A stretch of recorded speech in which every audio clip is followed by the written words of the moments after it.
Oh man, there he goes again, criticizing Elon Musk. Hasn't he heard about the Wright brothers? Everybody told them that the flying machine was impossible, that humans couldn't fly like birds in the sky. And yet, despite all the odds and naysayers, they did invent the flying machine and they revolutionized our world. The Wright brothers were visionary geniuses.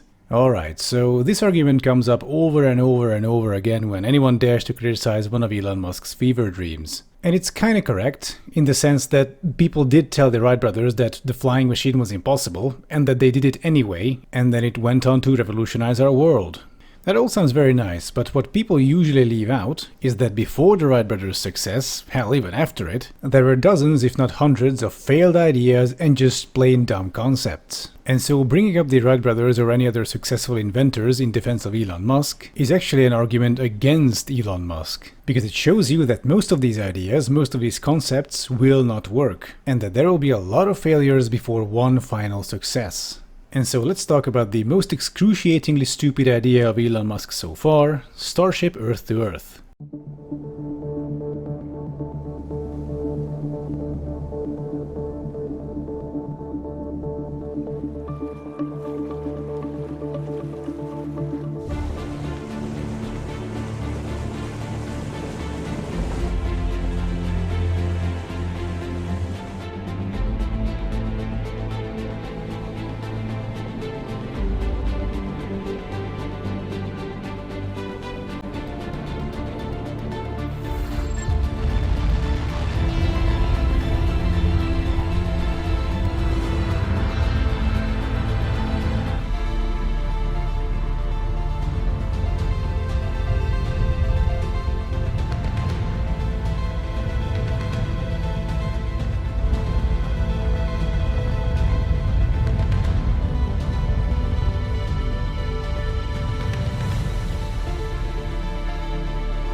And so what's wrong with this concept? What's wrong with the concept of strapping people to intercontinental ballistic missiles and shooting them across the planet?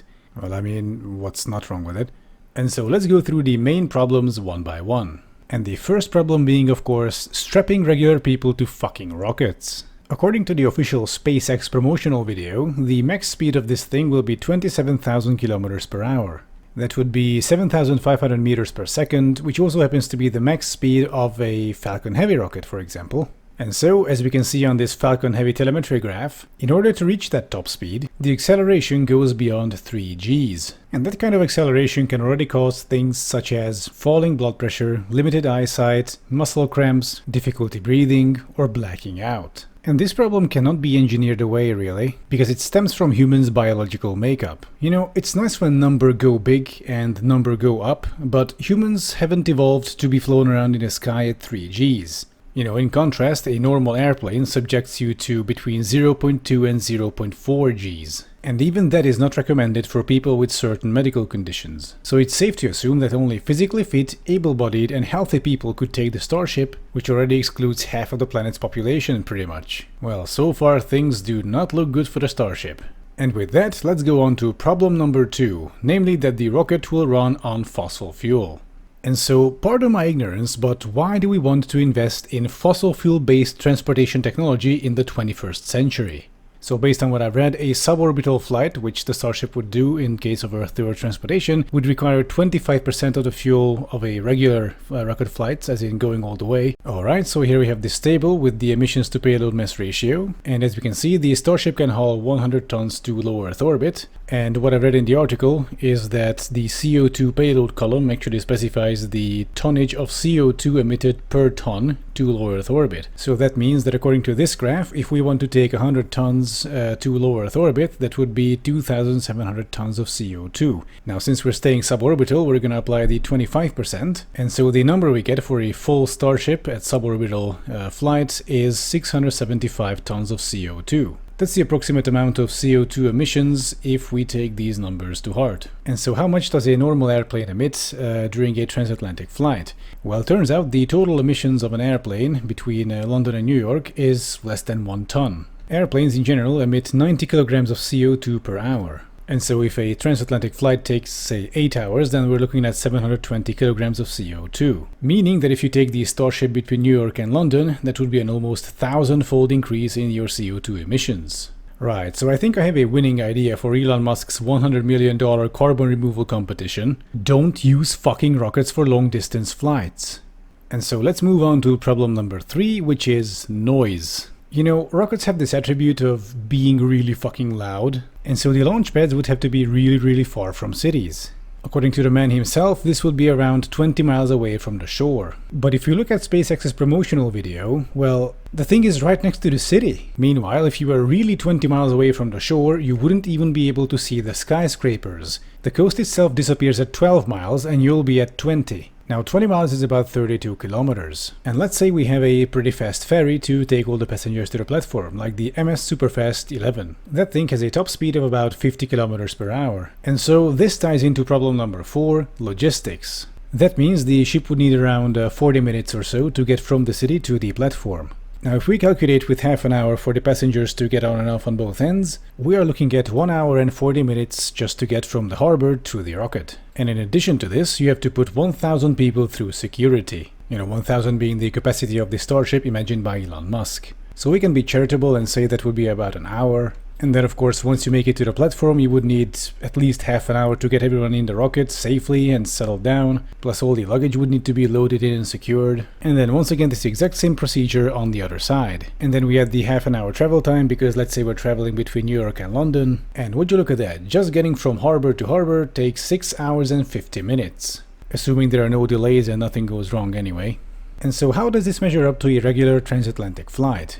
In both cases we assume that we are already at the entrance when we begin our journey, so namely the harbor and the airport. So let's assume that if we take a regular flight, we need 1.5 hours on both ends. And so with a 7-hour 45-minute transatlantic flight, that would mean 10 hours and 45 minutes. That's 4 hours more than taking the Starship. And so have you heard about this thing called the Concorde? Its average flight time between London and New York was around 3 hours and 30 minutes. 4 hours less than a regular flight. And would you look at that, it's the same amount of time as taking the Starship, except you don't have to subject yourself to 3 Gs. Now as we all know, the Concorde of course had failed for multiple reasons, but nowadays there are plans for hypersonic passenger jets. Boeing has one for example, with a proposed maximum speed of Mach 5. This would mean that a transatlantic flight would take 2 hours. Now, it's a question whether hypersonic flight will ever make sense due to cost and spatial limitations, but I still find it far more likely than international rocket travel. And with that, let's go over to problem number 5, the biggest one, safety. You know, rockets are somewhat difficult to build, but the concept itself is not complicated, at least not that much. I mean, you already had rockets in medieval China in the 13th century. And modern rockets at the end of the day aren't that complicated either. So this is what a general rocket looks like on the inside. Picture credit goes to me. As you can see, we have a fuel tank, an oxidizer tank, we have 2 pumps, pumping both the fuel and the oxidizer into the combustion chamber that produces thrust, and so rocket go fast. Now a SpaceX thruster, namely the newest Raptor one, is a bit more complicated. It's a so-called full-flow staged combustion cycle rocket engine, pictured here. The main difference being is that instead of 2 individually powered pumps, we have 1 turbine which runs the 2 pumps both for the fuel and the oxidizer, and the turbine itself is run by fuel-rich gas from the pre-burner. So this spins the fuel and the oxidizer pumps, and then the fuel-rich gas is routed back into the combustion chamber, thus increasing efficiency. You know, previously that gas just left through an exhaust pipe and they couldn't burn it, so that's why it's a big deal that they now can. Now, believe it or not, this is actually pretty good. So congratulations to all the engineers who worked on this. However, as far as I know, this still doesn't solve the fundamental issue with rocketry. And it's the combustion chamber. Namely, how do you put together fuel and oxidizer in that little space without the rocket exploding? It's extremely tricky, but now we have it largely figured out. Rockets have indeed gotten much safer, to the point where only 1 in 100 will explode. Meaning your chances of dying are 1 in 100. Now, with airplanes, this number is 1 out of 5.4 million. That means rockets are 54,000 times more dangerous. So in order for the Starship to be as safe as airplanes, you would need to have a single rocket accident per every 5.4 million rocket flights. So what Elon Musk is proposing here is a fossil fuel-based transportation technology where passengers are subjected to 3Gs, which will shave off 4 hours of a transatlantic flight, and all we need to do for this is make rockets 54,000 times safer. Man, what a genius, what a visionary. Not even reality or basic mathematics can stop him. You know, this actually has to be the dumbest thing that Elon Musk has ever come up with. You know, with the Hyperloop, at least it's not that stupid on the surface. And of course, if you dig deeper, it turns out that it's complete horseshit, as I discussed in my previous video. But the Starship Earth to Earth, we're gonna strap people onto rockets and we're gonna shoot them from New York to fucking Shanghai. I mean, do I need to say anything here? I mean, I feel like this should just speak for itself, really. But then again, this ties perfectly back to Elon Musk's major modus operandi, which is to come up with ideas that people can soy face at. Every single thing around Elon Musk is dedicated to this singular goal. That's why you have things like Hyperloop, Gigafactory, Cybertruck, Big Fucking Rocket, Vibranium, The Boring Company, Dogecoin, Starship.